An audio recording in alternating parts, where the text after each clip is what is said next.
Ya, Pak Doni, kita nantikan jawaban Anda. Kira-kira bisa nggak, tadi pertanyaan dari Mbak Kiki ke Pak Dadan, bisa nggak dilakukan pidana administratif untuk kasus Batu Pon ini? Seperti apa jawaban dan pandangan dari BPN, Pak Doni? Terima kasih, Mbak Afi. Setuju bahwa kita di BPN ini kan sudah jadi target operasi untuk mafia tanah ya. Dan tim kami ini sudah ada dengan kejaksaan, dengan kepolisian.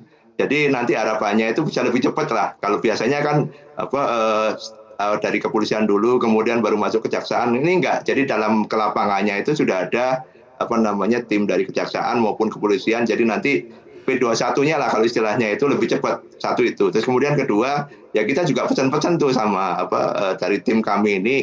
Tim kami juga ada ikut di situ dan Pak Dadan juga kelihatannya kalau di pusat jadi satgas juga ini di mafia tanah nih Pak Dadan. Jadi kalau di kami ini kemarin juga pesan-pesan dengan tim kami bahwa kalau bisa di dalam tuntutannya itu juga mengembalikan sertifikat tanah itu ke dalam atas nama Batu Pon lagi gitu loh. Jadi kita juga eksekusinya lebih mudah kan kalau sudah ada putusan itu.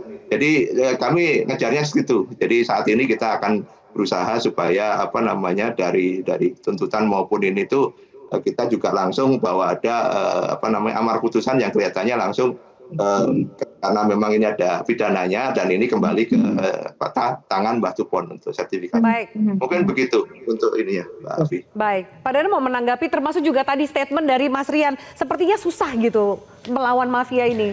Ya, bagaimanapun sebetulnya kan ada ruang ya, ruang putusan gitu, yang ada di tangan hakim gitu ya. Hakim mewakili Tuhan kan dalam proses peradilan itu. Nah, disinilah letak esensi keadilannya ya. Kalau memang di dalamnya nanti misalkan di pidananya juga langsung sekaligus amar putusannya komplit gitu ya, dan menyatakan bahwa karena memang hasil dari produk pidana misalkan, maka otomatis dinyatakan juga bahwa ini hak miliknya kembali ke tangan Mbah Tupon gitu ya. Itu terobosan hukum seperti itu bisa saja gitu ya.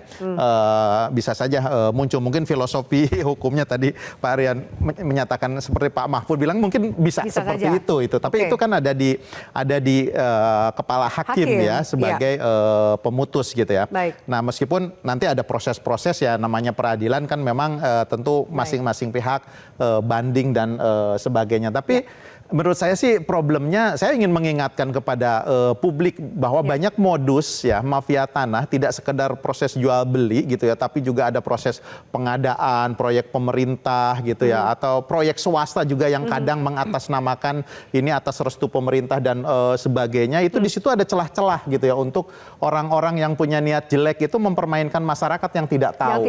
Ini yang harus dikawal gitu ya. Baik. Mas Rian terakhir gitu untuk kasus Batu Pon, kalau kemudian tadi Mas Rian menyampaikan banyak sekali yang bisa dilakukan, tapi kan mungkin jangka panjang. Tapi anggaplah kemudian ini jadi pelajaran ketika sorotan publik ke kasus Batu Pon ini, apa yang bisa dilakukan untuk mengupayakan keadilan dalam kasus ini?